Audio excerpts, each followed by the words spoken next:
This week, I'm going to show you how to give your paint some pop with Optimum Instant Detailer and Gloss Enhancer. Optimum tip of the week. So you've just finished up detailing and cleaning up your vehicle, but you want to give your paint some extra pop. That's when you reach for Optimum Instant Detailer and Gloss Enhancer.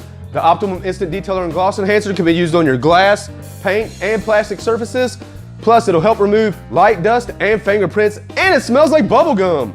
So to use the Optimum Instant Detailer and Gloss Enhancer, simply want to give it a shake, spray some on a nice clean microfiber towel, one spray per panel, then place the towel where you spray the Optimum Instant Detailer and Gloss Enhancer. Then you simply want to spread the product over top of the surface. After you've spread the product over the surface, flip to a nice clean dry side and buff it dry.